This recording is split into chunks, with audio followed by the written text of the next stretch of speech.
Hello everyone. आज हम लोग स्टार्ट करने जा रहे हैं क्रॉस प्रोडक्ट। ठीक है, डॉट प्रोडक्ट तक हमने देख लिया था लास्ट वीडियो में। अब हम लोग क्रॉस प्रोडक्ट स्टार्ट करने जा रहे हैं। इसका एक कॉन्साइज थ्योरी हमने यहाँ लिख दिया है और इसके बेस पर हम लोग कुछ क्वेश्चन जो है सो करेंगे। उससे पहले हम लोग थोड़ा थ्योरी को देख ले क्या है। देखो, क्रॉस प्रोडक्ट के बारे में आपको सबसे पहले हम बता दें कि क्रॉस प्रोडक्ट जो है वो एक कैसा क्वांटिटी आपको देगा, तो वो आपको वेक्टर क्वांटिटी देगा। जैसे डॉट प्रोडक्ट आपको स्केलर क्वांटिटी देता था, वैसे ही क्रॉस प्रोडक्ट आपको वेक्टर क्वांटिटी देगा। डॉट प्रोडक्ट स्केलर क्वांटिटी देता था, इसीलिए उसको स्केलर प्रोडक्ट भी बोलते थे। क्रॉस प्रोडक्ट वेक्टर क्वांटिटी देगा, इसलिए इसको वेक्टर प्रोडक्ट भी बोलते हैं। ठीक है, ए क्रॉस बी जो होगा उसको बोलते हैं हम लोग ए क्रॉस बी बराबर क्या होगा फार्मूला, तो magnitude of vector A into magnitude of vector B into sine theta, यानी कि दोनों वेक्टर के बीच के एंगल जो है थीटा, उसका साइन मतलब sine theta into N cap. तो यहाँ जो ओवरऑल फार्मूला है वो क्या हो गया, तो वो हो गया A B sine theta N cap. हमेशा ध्यान रखना, किसी भी स्केलर क्वांटिटी को अगर वेक्टर बनाना है तो क्या करना पड़ेगा। जैसे मान लीजिए कोई 5 मीटर कुछ या कुछ भी आपको लिखा है, सपोज दैट 5 मीटर, और ये 5 मीटर हम बोल रहे हैं कि डिस्टेंस है, तो डिस्टेंस है तो स्केलर क्वांटिटी है। अब इस स्केलर क्वांटिटी को अगर वेक्टर बनाना चाहते हैं आप, तो वेक्टर बनाने का मतलब ये होता है कि वेक्टर के पास होता है मैग्नीट्यूड और डायरेक्शन और यूनिट। मैग्नीट्यूड, डायरेक्शन और यूनिट। तो मैग्नीट्यूड तो दिख रहा है 5, यूनिट भी दिख रहा है, बस डायरेक्शन नहीं है। मतलब इस 5 मीटर में हमको डायरेक्शन देना है ना, हमको डायरेक्शन देना है। तो डायरेक्शन देने के लिए किसी न किसी वेक्टर के पास डायरेक्शन होता है और उस वेक्टर से हमको इसको मल्टीप्लाई करना पड़ेगा। लेकिन अगर हम किसी अदर वेक्टर से मल्टीप्लाई कर देंगे जिसका कि मैग्नीट्यूड मान लीजिए कुछ ना कुछ है, तो वेक्टर से मल्टीप्लाई करोगे तो उसके मैग्नीट्यूड से भी तो मल्टीप्लाई हो जाएगा, फिर तो ये 5 चेंज हो जाएगा। तो इसका मतलब हुआ कि स्केलर क्वांटिटी को अगर वेक्टर क्वांटिटी बनाना है तो उसके लिए हमको एक ऐसे वेक्टर से मल्टीप्लाई करना पड़ेगा जिसका कि मैग्नीट्यूड क्या होना चाहिए, 1 होना चाहिए, ताकि इसमें 5 मीटर में अगर 1 से मल्टीप्लाई हो भी जाए तो ये चेंज नहीं करेगा, ये मैग्नीट्यूड चेंज नहीं होगा। ठीक है, तो ऐसा 1 मैग्नीट्यूड वाला वेक्टर जिसके पास की मैग्नीट्यूड 1 है और डायरेक्शन कुछ ना कुछ है, तो उसको हम लोग बोलते हैं यूनिट वेक्टर। तो इसीलिए हम लोग यहाँ जो ए बी साइन थीटा है ये मैग्नीट्यूड है। ए बी साइन थीटा क्या है, मैग्नीट्यूड है। किसका, तो आपको ए क्रॉस बी का। और ये जो एन कैप है वो क्या बताएगा, डायरेक्शन बताएगा। यानी कि एन कैप जो है एक यूनिट वेक्टर है जो कि क्या देगा, डायरेक्शन देगा। किसका डायरेक्शन, तो ए क्रॉस बी का डायरेक्शन। क्लियर। ये जो एन कैप यूनिट वेक्टर है वो हमेशा परपेंडिकुलर होता है। किसके परपेंडिकुलर होता है, तो वेक्टर ए के भी परपेंडिकुलर होगा, वेक्टर बी के भी परपेंडिकुलर होगा, और वेक्टर ए और वेक्टर बी जिस प्लेन में है उस प्लेन के भी परपेंडिकुलर होगा। यानी कि वेक्टर ए और वेक्टर बी मान लीजिए अगर इस बोर्ड पर है तो एन कैप जो है, ये मार्कर हम बता रहे हैं कि एन कैप है, तो ये एन कैप इस बोर्ड पे ही परपेंडिकुलर हो जाएगा, इस प्लेन पे ही परपेंडिकुलर हो गया। तो अब इस बोर्ड पे जितना भी वेक्टर होगा, इस प्लेन में जितना भी वेक्टर होगा, सब पे परपेंडिकुलर हो जाएगा। तो जो ए क्रॉस बी, दो वेक्टर का जब आप क्रॉस प्रोडक्ट करते हैं और तब जो कोई तीसरा वेक्टर आपको मिलता है, दो वेक्टर का क्रॉस प्रोडक्ट करने पर, है ना, जैसे मान लीजिए ए क्रॉस बी किए, आपको मिल गया सी वेक्टर, तो वो सी वेक्टर जो है वो ए पे भी परपेंडिकुलर होगा, बी पे भी परपेंडिकुलर होगा, ए प्लस बी पे भी परपेंडिकुलर होगा और ए माइनस बी पे भी परपेंडिकुलर होगा, है ना। यानी कि उस वेक्टर ए और वेक्टर बी का जो प्लेन है उसके परपेंडिकुलर होगा। क्लियर। ए क्रॉस बी का अगर आपसे मैग्नीट्यूड पूछा जाता है कि दो वेक्टर का क्रॉस प्रोडक्ट करने पर मैग्नीट्यूड क्या आएगा, तो हम लोग बोल देंगे कि उसका मैग्नीट्यूड जो है वो ए बी साइन थीटा होगा। ठीक है, जैसे आपने आई क्रॉस आई किया तो क्या हो जाएगा, अभी देख लेते हैं फटाक से। यहाँ देखेंगे, देखो आई क्रॉस आई करने पर क्या होता है, ये भी क्वेश्चन आपके नीट में आ रखा है बाबू। ये जो आई कैप क्रॉस आई कैप अगर आप करते हैं तो आई कैप का मैग्नीट्यूड, जैसे वेक्टर ए का मैग्नीट्यूड वेक्टर बी का मैग्नीट्यूड, वैसे आई कैप का मैग्नीट्यूड 1 और इस आई कैप का ही मैग्नीट्यूड 1, दोनों ही यूनिट वेक्टर है, दोनों का मैग्नीट्यूड 1, दोनों का डायरेक्शन एक्स एक्सिस की तरफ, तो यहाँ लिखना पड़ेगा sine 0 degree into N cap. Clear. तो ये ओवरऑल वैल्यू जो है ये क्या हो गया, 0 हो गया। लेकिन इस 0 में एन कैप से मल्टीप्लाई हो रहा है, यानी कि किसी न किसी यूनिट वेक्टर से मल्टीप्लाई हो रहा है। तो इस यूनिट वेक्टर का मैग्नीट्यूड 1 है, तो 1 से 0 में मल्टीप्लाई होगा तो 0 ही रह जाएगा। लेकिन इस यूनिट वेक्टर का कुछ ना कुछ डायरेक्शन जरूर है। क्लियर। तो वो डायरेक्शन तो 0 नहीं हो सकता, इसका मतलब ये जो है वो क्या बनेगा, 0 वेक्टर बनेगा। अगर आपको आई क्रॉस आई का मैग्नीट्यूड सिर्फ पूछता है तो बोलेंगे कि 0, अगर सिर्फ मैग्नीट्यूड पूछा तो बोलेंगे 0, लेकिन आई कैप क्रॉस आई कैप पूछा तो बोलेंगे 0 वेक्टर। उसी तरह जे कैप क्रॉस जे कैप, के कैप क्रॉस के कैप, ये सब भी क्या हो जाएगा, 0 वेक्टर। क्लियर है। अब यहाँ देखो आई क्रॉस जे करते हैं तो क्या होगा, तो उसके लिए आपको क्या करना है, देखिए अभी सोचने के लिए तो आप सोच सकते हैं, जैसे मान लो आई कैप मतलब क्या हो गया, ये एक्स एक्सिस, जे कैप का मतलब क्या हो गया, ये वाई एक्सिस, ठीक है। तो क्या करेंगे, आई कैप क्रॉस जे कैप का मतलब हुआ एक्स एक्सिस वाले को इस डायरेक्शन में हो गया आपका आई कैप, ठीक है, और इस डायरेक्शन में क्या हो जाता है आपका जे कैप। तो आई कैप क्रॉस जे कैप का मतलब होता है आई कैप को आई को जे के तरफ मल्टीप्लाई करना, यानी कि आई को जे के तरफ घुमाना है। तो ऐसे फ्लैट हैंड रखिए, फ्लैट ऐसे रखना है कि इस थंब का जो एंगल है वो इस प्लेन के साथ क्या होना चाहिए, 90। तो ऐसे फ्लैट रखो, जे के तरफ मोड़ो, यानी कि आई को जे के तरफ मोड़ो, थंब कहाँ, बाहर, और बाहर की तरफ पॉजिटिव जेड एक्सिस यानी कि के कैप। तो आई क्रॉस जे जो हो जाएगा वो क्या हो जाएगा, के कैप हो जाएगा। क्लियर है। दूसरा तरीका सोचने का, आई कैप का मैग्नीट्यूड कितना 1, जे कैप का मैग्नीट्यूड कितना 1 है ना, दोनों के बीच का एंगल कितना 90 डिग्री, देख लो है ना, इनटू एन कैप। तो यानी कि ये तो पूरा का पूरा 1 हो गया, 1 इंटू एन कैप, मतलब ऐसा यूनिट वेक्टर जिसका कि डायरेक्शन जेड एक्सिस के तरफ है, पॉजिटिव जेड एक्सिस के तरफ है, और मैग्नीट्यूड 1 है, तो वो कौन हो सकता है, तो वो हो सकता है एकमात्र के कैप। तो इतना बार बार हम लोग हाथ घुमा करके, स्क्रू रूल है, राइट हैंड रूल है ना, इतना थंब रूल है, इतना तरीका से सॉल्व करने का भी नहीं है समय, समझ गए आप। नीट एग्जाम में इतना समय आपके पास नहीं होता है, तो आप क्या करेंगे, आई जे के इस तरह से एक सर्कल पे हमने रख लिया, अगर वो क्लॉकवाइज घूमेंगे तो प्लस और एंटी क्लॉकवाइज घूमेंगे तो माइनस, बात खत्म है। जैसे जे क्रॉस के किए बाबू, तो जे क्रॉस के यानी कि जे से के की तरफ, तो जे से के की तरफ गए तो मतलब क्या, क्लॉकवाइज है कि नहीं, तो क्लॉकवाइज गए तो जे से के को गुना कर दिए तो बचा कौन, आई, तो जो बचा है सो लिख दो, और चूंकि क्लॉकवाइज गए हैं तो प्लस हो जाएगा, बात खत्म है। उसी तरह आप के क्रॉस आई कर सकते हैं। अब देखेंगे, जैसे मान लीजिए दो वेक्टर आपको दे दिया, वेक्टर ए और वेक्टर बी कुछ इस तरह से दे रखा है। हमने आपको पहले भी बताया है पिछले वीडियोस में कि आप इसको किसी वेक्टर को आई जे के फॉर्म में इस तरह से लिखें। तो आपको अगर ए क्रॉस बी फाइंड आउट करना है, सिर्फ ए क्रॉस बी, मैग्नीट्यूड वगैरह की बात नहीं कर रहे हैं बाबू, ए क्रॉस बी फाइंड आउट करना है, तो ऐसे डिटर्मिनेंट से आपको सॉल्व करना पड़ेगा। डिटर्मिनेंट में आप आई जे के लिख दिए, वेक्टर ए का component a1 a2 a3, vector B का कंपोनेंट b1 b2 b3 आपने लिखा। क्या करेंगे, तो पहले आई कैप पकड़ते हैं, पहला रो पहला कॉलम है ना, पहला रो पहला कॉलम, तो आई कैप पकड़ो, ये आई कैंसिल, ये पूरा कॉलम, ये पूरा रो कैंसिल हो जाएगा, है ना। ये इस तरह से लेफ्ट के टॉप कॉर्नर से राइट के बॉटम कॉर्नर तक जो डायगोनल होता है, ये वाला जो डायगोनल होता है ना वो, ये वाला जो डायगोनल होता है इसको बोलते हैं प्राइमरी डायगोनल। क्लियर। और इस डायगोनल को हम लोग क्या बोलते हैं, तो इसको बोलते हैं हम लोग सेकेंडरी डायगोनल। और डिटर्मिनेंट सॉल्व करते वक्त प्राइमरी डायगोनल के प्रोडक्ट को हम लोग सब्ट्रैक्ट करते हैं सेकेंडरी डायगोनल के प्रोडक्ट से। तो यहाँ a2 b3 minus a3 b2 कर देंगे आई कैप। डिटर्मिनेंट में पहला अगर प्लस है तो दूसरा क्या होगा, माइनस, इसलिए माइनस जे लिखे हैं। और इसी तरह से जे को पकड़ेंगे तो ये पूरा कॉलम, ये पूरा रो cancel, a1 b3 minus a3 b1, इस तरह से करते हैं। तो जब ए क्रॉस बी करोगे बाबू तो आई जे के फॉर्म में आ गया, ठीक है। आई जे के फॉर्म में आने का मतलब हो गया कि ये तीनों ही परपेंडिकुलर हो चुके हैं एक्स वाई जेड। जब परपेंडिकुलर हो जाता है तब मैग्नीट्यूड कैसे निकालते हैं, तो तीनों का स्क्वायर कर देंगे, ऐड कर देंगे और स्क्वायर रूट कर देंगे, बात खत्म हो गया। क्लियर। यहाँ जो ए क्रॉस बी है वो ए क्रॉस बी कभी भी बी क्रॉस ए के बराबर नहीं होगा, यानी कि क्रॉस प्रोडक्ट आपको कम्यूटेटिव लॉ को फॉलो नहीं करता है। क्यों, क्योंकि डायरेक्शन सेम नहीं होता है, इसीलिए। क्यों नहीं हो रहा है, देख लीजिए। ये रहा मान लीजिए वेक्टर ए और ये रहा आपका वेक्टर बी। अगर आप ए क्रॉस बी करते हैं, है ना, अगर आप ए क्रॉस बी करेंगे तो A B sine theta N cap, अगर बी क्रॉस ए करेंगे तो B A sine theta N cap. यहाँ ध्यान से देखेंगे आप, A B sine theta N cap, और यहाँ हम लिख रहे हैं B A sine theta N cap. तो यहाँ ए बी साइन थीटा जो कि ए क्रॉस बी का मैग्नीट्यूड है और बी ए साइन थीटा जो कि बी क्रॉस ए का मैग्नीट्यूड है, दोनों का मैग्नीट्यूड तो सेम हो जाएगा लेकिन डायरेक्शन उल्टा पड़ जाएगा। कैसे, तो यहाँ देखिए ए क्रॉस बी, तो ए को बी की तरफ, जब ए को बी की तरफ किए तो थंब कहाँ, बाहर की तरफ, लेकिन जब आप बी क्रॉस ए करिएगा तो थंब किधर चल जाएगा, अंदर की तरफ, है ना। तो ए क्रॉस बी का और बी क्रॉस ए के कारण जो वेक्टर मिल रहा है, दोनों के बीच का एंगल क्या हो जाएगा, 180। एक बाहर है तो दूसरा अंदर की तरफ है, ठीक है। यानी कि जो ए क्रॉस बी है वो इक्वल हो सकता है किसके, तो माइनस बी क्रॉस ए के, ठीक है। अगर ये दोनों वेक्टर किसी पैरेललोग्राम के एडजेसेंट साइड का काम करता है, ये दोनों ही वेक्टर अगर मान लीजिए किसी पैरेललोग्राम के एडजेसेंट साइड का काम करेगा, तो उस कंडीशन में आप पैरेललोग्राम का एरिया फाइंड आउट कर सकते हैं। एरिया जो है सो क्या होगा, स्केलर क्वांटिटी, इसलिए मैग्नीट्यूड लेना पड़ेगा, magnitude of vector A cross B. यानी कि ए क्रॉस बी का जो मैग्नीट्यूड आएगा वही एरिया ऑफ पैरेललोग्राम होगा।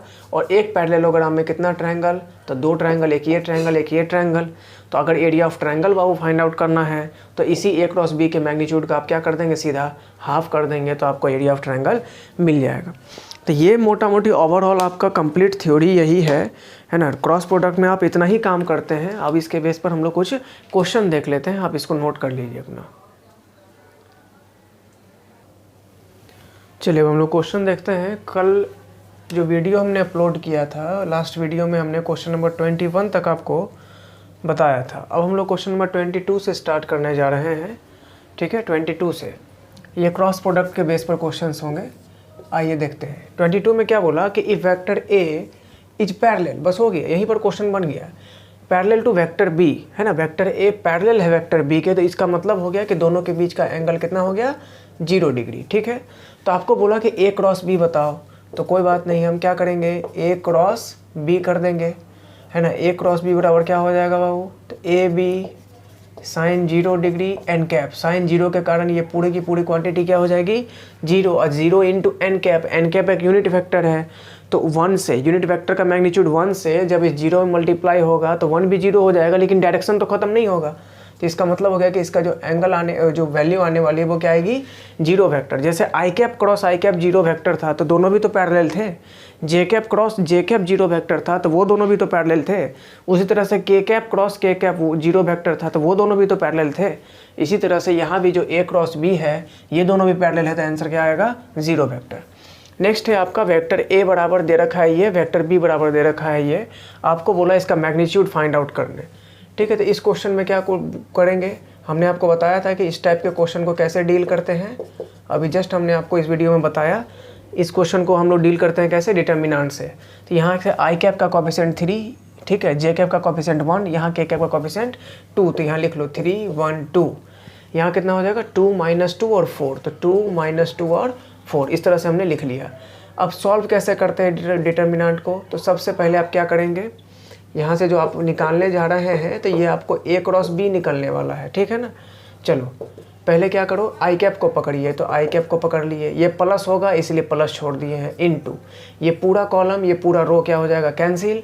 तो 1 × 4, पहले प्राइमरी डायगोनल को मल्टीप्लाई कीजिए, 1 × 4 4, तो यहाँ लिखो 4। फिर क्या लिखते हैं, minus, primary minus secondary diagonal, तो 2 × -2, 2 × -2, ये कितना हो गया, -4। एक माइनस पहले से है, -4, इस तरह से है। यहाँ पर ये माइनस, तो प्राइमरी माइनस सेकेंडरी करने के लिए अब वैल्यू खुद माइनस आया है तो ये इतना हो गया, माइनस जे कैप। अब इस जे को पकड़िए, ये पूरा कॉलम ये पूरा रो कैंसिल, 3 × 4 12, और यहाँ 2 × 2 4, तो यहाँ 12 - 4 प्लस के कैप प्लस के कैप, तो इसको पकड़िए, ये कैंसिल है ना, ये पूरा कॉलम कैंसिल, ये पूरा रो कैंसिल, 3 × -2 -6 हो गया, माइनस 1 × 2 कितना हो गया, 2 हो गया। तो यहाँ से जो ए क्रॉस बी आ रहा है बाबू, ये ए क्रॉस बी आ जाएगा आपको 8 आई कैप -8 जे कैप और -8 के कैप, इस तरह से आ जाएगा। अगर आपको इसका मैग्नीट्यूड चाहिए तो मैग्नीट्यूड कैसे फाइंड आउट करते हैं आई कैप जे कैप और के कैप वाले वेक्टर का, तो सबका स्क्वायर कर दीजिए, सबका स्क्वायर करके ऐड कर दीजिए, और ऐड करने के बाद स्क्वायर रूट कर दीजिए, तो ये वैल्यू आ जाएगी आपको 8√3 यूनिट। अब जिस तरह से आपने इसको डील किया, एग्जैक्टली आप क्वेश्चन नंबर 27 को भी आप इसी तरह से डील कर सकते हैं, और 28 को भी आप इसी तरह से डील कर सकते हैं।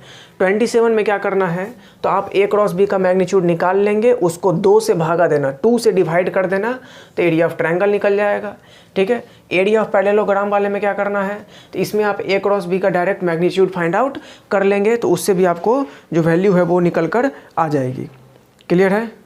जो इसका आंसर आएगा, ये जो एरिया ऑफ ट्रायंगल वाला है, इसका जो आंसर आ जाएगा बाबू, ये आ जाएगा 5/2 √17 स्क्वायर यूनिट। एरिया निकालना है ना, तो एरिया का यूनिट तो स्क्वायर में होना चाहिए, मीटर स्क्वायर, सेंटीमीटर स्क्वायर, है ना, मिलीमीटर स्क्वायर, इसी तरह से कुछ ना कुछ यूनिट इसका होगा। क्लियर है, तो वो आ जाएगा आपको। और ये जो एरिया ऑफ पैरेललोग्राम अगर निकालना होगा तो इसकी वैल्यू आ जाएगी आपको 8√3 स्क्वायर यूनिट, इस तरह से। इस दोनों में भी सेम चीज़ है, कुछ भी नया नहीं है, इसको आप आसानी से कर सकते हैं। अब यहाँ ध्यान दो, जैसे ए क्रॉस बी और बी क्रॉस ए, इस दोनों को कैसे सॉल्व करना है। आपको पूछ रहा है कि ए क्रॉस बी और बी क्रॉस ए बराबर हो गया, तो ऐसे तो बराबर होगा नहीं, सीधी सी बात है, क्योंकि हमने आपको पहले ही बताया कि डायरेक्शन दोनों का क्या हो जाता है, एंटी पैरेलल हो जाता है। तो एंटी पैरेलल हो जाएगा तो उस कंडीशन में एंगल कितना हो जाएगा, 180 डिग्री। तो यहाँ आपसे वही पूछ रहा है कि find the angle between A cross B, तो एंगल कितना हो जाएगा, पाई। पाई का मतलब कितना, 180 डिग्री। ये वाला जो क्वेश्चन है, क्वेश्चन नंबर 25, ये हर जगह आया बाबू, IIT एडवांस हो, जेईई मेन हो, नीट हो, AIEEE हो, एम्स हो, हर जगह आया। इनफैक्ट अभी भी 2021 में भी आपको जेईई मेन में पूछा है। वहाँ पर अंतर क्या था, सिर्फ ए क्रॉस बी की जगह पी क्रॉस क्यू और यहाँ क्यू क्रॉस पी लिख रखा था, वहाँ भी आपसे एंगल पूछा जा रहा था। ठीक है, चलिए एक क्वेश्चन और, ये वाला क्वेश्चन नंबर 24 कैसे बनेगा। आपसे पूछा find angle between A and B, जो कि थीटा दे रखा है, नहीं फाइंड नहीं करना है, एंगल दे रखा है, सॉरी एंगल आपको दे रखा है। आपसे पूछा find value of A dot B cross A. अब एक बात बताओ, बी क्रॉस ए, दो वेक्टर का आप क्रॉस प्रोडक्ट करिएगा, तो सपोज दैट मान लेते हैं हम लोग ए डॉट प्रोडक्ट निकालना है, वेक्टर ए का डॉट प्रोडक्ट निकालना है बी क्रॉस ए के साथ। तो मान लो कि आपने बी को और ए को, इस दो वेक्टर को अगर क्रॉस प्रोडक्ट किया, तो सपोज दैट इसको क्रॉस प्रोडक्ट करने पर आ गया सी वेक्टर। तो इसका मतलब है कि हमको डॉट प्रोडक्ट निकालना है वेक्टर ए और वेक्टर सी का। अगर आप वेक्टर ए और वेक्टर सी का डॉट प्रोडक्ट निकालने जाइएगा, तो आप याद कीजिए हमने बताया था कि दो वेक्टर का जब क्रॉस प्रोडक्ट करने पे जो वेक्टर मिलता है वो, यानी कि जो सी वेक्टर यहाँ मिला, वो ए पे भी परपेंडिकुलर होगा और बी पे भी परपेंडिकुलर होगा। यानी कि इस दोनों के, वेक्टर ए और वेक्टर सी में, दोनों के बीच का एंगल कितना हो जाएगा, 90। और जैसे ही 90 हो गया तो याद करो ए डॉट सी करोगे तो यहाँ लिखोगे वेक्टर ए का मैग्नीट्यूड ए, सी का मैग्नीट्यूड सी, और साथ में लिखिएगा आप कॉस थीटा, है ना। तो यहाँ लिखिएगा ए इंटू सी इंटू कॉस 90, या कॉस 90 क्या हो जाएगा, 0। तो ये जो वैल्यू आने वाली है, ये वैल्यू क्या आने वाली है आपको, 0 आने वाली है। ठीक है, नेक्स्ट क्वेश्चन, ए क्रॉस बी सॉरी ए प्लस बी को क्रॉस प्रोडक्ट करना है किसके साथ, ए माइनस बी के साथ। तो क्वेश्चन नंबर 26 में यहाँ देखिए, आपको vector A plus vector B का क्रॉस प्रोडक्ट करना है बाबू vector A minus vector B के साथ। तो क्या करेंगे, पहले वेक्टर ए से मल्टीप्लाई करिए दोनों में, vector A cross vector A minus vector B plus vector B cross vector A minus vector B. तो यहाँ क्या हो जाएगा बाबू, vector A cross vector A, ठीक है, vector A cross vector A minus vector A cross vector B plus vector B cross vector A minus vector B cross vector B. दो same vector को जब आप क्रॉस प्रोडक्ट करिएगा तो दोनों के बीच का एंगल 0 डिग्री हो जाएगा। तो ये तो दे देगा आपको 0 वेक्टर और ये भी दे देगा आपको 0 वेक्टर। ठीक है, क्या हम ए क्रॉस बी को, है ना, यहाँ जो ए क्रॉस बी है, क्या इसको माइनस बी क्रॉस ए लिख सकते हैं, बिल्कुल लिख सकते हैं। तो जैसे इसको माइनस बी क्रॉस ए लिखिएगा तो इसका माइनस इस माइनस को प्लस कर देगा। तो यहाँ क्या हो जाएगा, माइनस ए क्रॉस बी को हमने लिख दिया, ए क्रॉस बी को मान लीजिए हमने लिख दिया minus B cross A, minus A को पहले से था और ए क्रॉस बी को लिख दिए हैं minus B cross A plus B cross A, ऐसा हमने लिखा। तो ये कितना हो गया बाबू, ये हो गया 2 इंटू बी क्रॉस ए, क्या कि दोनों तो सेम हो गया ना। और दोनों जब सेम हो जाएगा तो आपको क्या करना पड़ेगा, इसको दोनों को कंबाइंड करना पड़ेगा, है कि नहीं। जब दोनों को आप जैसे कंबाइन कीजिएगा तो 2 इंटू बी क्रॉस ए हो जाएगा, ये भी आपका एक आंसर हो जाएगा। तो इस तरह से हम लोग कुछ क्वेश्चंस को देखें। अब एक जो क्वेश्चन नंबर आपका 29 है उसको हम लोग देखते हैं, इसको आप फटाक से नोट कर लीजिए। चलिए क्वेश्चन नंबर 29 में देखो क्या करना है बाबू। ये भी क्वेश्चन आपको बहुत सारे जगहों पर आया है, बहुत सारे एग्जामिनेशंस में, आपके नीट वगैरह में भी पूछा गया है, इसको जेईई में भी पूछा है। ठीक है ना। क्वेश्चन नंबर 29 में ध्यान दीजिए क्या बोल रहा है, ए प्लस बी का मैग्नीट्यूड निकालने, यानी कि दो वेक्टर के एडिशन का रिजल्टेंट निकालने के लिए। तो दो वेक्टर का जब एडिशन का आपको रिजल्टेंट निकालना होता है तो फार्मूला तो यही होता है, √a² plus b² plus 2ab cos theta. तो यहाँ से हम ये सीख रहे हैं कि इसके लिए, ये फाइंड आउट करने के लिए हमको ये फार्मूला लगाना ही होगा, और इस फार्मूला से वैल्यू निकालने के लिए वेक्टर ए का मैग्नीट्यूड, वेक्टर बी का मैग्नीट्यूड और दोनों के बीच का एंगल थीटा, ये हमको पता होना चाहिए। क्लियर। तो क्वेश्चन में आप पढ़ के देखो, क्वेश्चन में कहीं पर भी, क्वेश्चन नंबर 29 में कहीं भी ए और बी के मैग्नीट्यूड का चर्चा नहीं है। तो कोई बात नहीं, हम लोग वेक्टर ए का मैग्नीट्यूड ए मान लेंगे और बी का मैग्नीट्यूड बी मान लेंगे। ऑप्शन भी जब आप क्वेश्चन में देखिएगा तो उसी टर्म में दिया है। चलिए ठीक है, अब एंगल तो निकालना पड़ेगा, थीटा चाहिए। तो थीटा निकालने के लिए जुगाड़ दिया है। क्या जुगाड़ है? तो ए क्रॉस बी का मैग्नीट्यूड, ए क्रॉस बी का मैग्नीट्यूड का मतलब हो गया A B sine theta equal है किसके? तो √3 ए बी कॉस थीटा के, ए डॉट बी है ना। तो ए बी कॉस थीटा, ये ए बी से ए बी कैंसिल हो जाएगा, इस कॉस थीटा को नीचे ले लो बाबू। तो साइन थीटा बट्टा कॉस थीटा हो गया टेन थीटा, और टेन थीटा √3 तब होता है जब थीटा 60 डिग्री होता है। अब यहाँ पुट करिए, तो यहाँ पुट करने से आ जाएगा magnitude of vector A plus vector B equal to square root of A square plus B square plus 2ab। Cos 60 की वैल्यू कितनी? तो कॉस 60 की वैल्यू 1/2, ये 2 से 2 कैंसिल हो जाएगा। तो A vector plus B vector का जो मैग्नीट्यूड है ना, vector A plus vector B का जो मैग्नीट्यूड है वो कितना निकल के आ गया? तो A square plus B square plus A B का स्क्वायर रूट, या उसके पावर में 1/2 आप लिख सकते हैं। इस टाइप का क्वेश्चन भी आपको नीट एग्जाम में खूब आया। क्लियर। ये बहुत बढ़िया सीरीज है वो यूट्यूब पर जो हम अपलोड कर रहे हैं, ये बहुत ही फ़ायदेमंद साबित होगा आपके नीट एग्ज़ाम के लिए, या जेईई मेन के लिए भी बहुत फ़ायदेमंद साबित होगा, क्योंकि ये आपको बहुत ही कम समय में क्वेश्चन के साथ आपके कंसेप्ट को रिवाइज करा रहा है। ठीक है, हाँ, लेकिन इसके लिए, इस सीरीज़ के लिए आपको थोड़ा बहुत जो है ध्यान से देखने की ज़रूरत है, और अच्छे से देखिएगा, या पहले से मान लीजिए पढ़ा है तो और भी ज़्यादा फ़ायदा होगा आपको। ठीक है, इसको आप नोट करिए और क्वेश्चन देखते हैं। चलिए नेक्स्ट क्वेश्चन देखते हैं। ये भी एक बढ़िया क्वेश्चन है जो आपको नीट में पूछा है। ठीक है, नीट का पूछा हुआ क्वेश्चन है और जेईई में भी पूछा है इस टाइप के क्वेश्चंस को। चलिए, यहाँ बोल रहा है कि दो वेक्टर आपको दे दिया, वेक्टर ए और वेक्टर बी, और आपको बोला कि दोनों ऑर्थोगोनल है एक दूसरे के। ऑर्थोगोनल का मतलब परपेंडिकुलर, यानी कि दोनों के बीच का एंगल 90 डिग्री। तो पूछ रहा है कि जब 90 डिग्री एंगल है तो टी बताओ। तो आपको हमने बताया था पिछले वीडियो में कि अगर दो वेक्टर परपेंडिकुलर हो, है ना, पिछले क्लास में आपको बताया था कि दो वेक्टर अगर परपेंडिकुलर हो तो दोनों का डॉट प्रोडक्ट क्या हो जाएगा? 0 हो जाएगा। ठीक है, डॉट प्रोडक्ट के लिए क्या करना है? तो डॉट प्रोडक्ट के लिए आई वाला आई से और जे वाला सिर्फ जे से। तो आई वाला आई से, यानी कि cos omega T into cos omega t/2। ठीक है, प्लस इंटू प्लस प्लस से रह जाएगा, plus sine omega T into sine omega t/2 equal to कितना हो जाएगा? 0। ठीक है, साइन ओमेगा t/2 इंटू क्या हो जाएगा? 0। अब फॉर्मूला लगा दो, cos a into cos B plus sine a into sine B. तो ये होता है कब? जब होता है cos a minus B. cos a into cos B plus sine a into sine B क्या होता है? cos a minus B equal to 0, यानी कि cos omega t/2 equal to 0। ठीक है, तो cos थीटा है ना, यानी कि cos ओमेगा t/2। तो cos फंक्शन 0 कब होता है? जब cos 90 होता है, और cos 90 होने का मतलब क्या हो गया? तब π/2। क्लियर, यानी कि omega t equal to omega t/2 equal to π/2। तो ये 2 से 2 कैंसिल हो जाएगा, तो t बराबर कितना हो गया? π/ओमेगा। ये टाइम की वैल्यू थी, तो π/ओमेगा सेकेंड। इतना आंसर पे जो है सो t इक्वल टू π/ओमेगा सेकेंड पर ये दोनों पर वेक्टर आपस में परपेंडिकुलर हो सकते हैं। चलिए, फिर बोल रहा है कि दो फोर्स है, एक F1 एक F2। F1 का वैल्यू 1 न्यूटन, F2 का value 2 newton, along the line x equal to 0। यानी कि जो F1 फोर्स है 1 न्यूटन मैग्नीट्यूड वाला फोर्स, ये x इक्वल टू 0 के अलोंग है, और ये जो F2 है 2 न्यूटन वाला फोर्स, ये y इक्वल टू 0 के अलोंग है।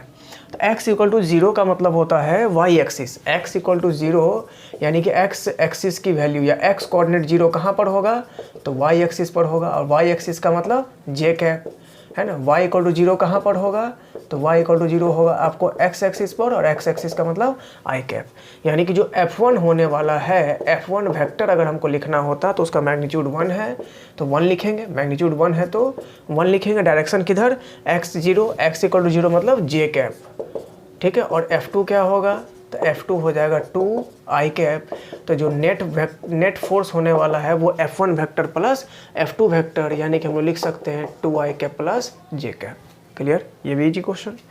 नेक्स्ट क्वेश्चन नंबर 32 पे देखिए, आपको बोला बॉडी इज एट रेस्ट। सबसे पहली बात, कोई भी बॉडी अगर रेस्ट में है तो इसका मतलब है कि वो बॉडी पर लगने वाला जो नेट फोर्स होगा, है ना, उस बॉडी पे लगने वाला नेट फोर्स 0 होगा। ठीक है, इतना तो हम समझ में आता है। आगे पढ़ भी लेंगे क्या है, under the action of 3 forces, यानी कि 3 फोर्स लग रहा है तब भी बॉडी रेस्ट में है, यानी कि F1 vector plus F2 vector plus F3 vector equal to 0। इस तरह का कंसेप्ट आपको न्यूटन्स लॉ में खूब आएगा, वहाँ क्वेश्चन करेंगे हम लोग, देखिएगा। 2 ऑफ विच आर, जिसमें 2 वेक्टर आपको दे रखा है, 2 फोर्स आपको दे रखा है, तो आपसे तीसरा फोर्स पूछ रहा है, बहुत आसान।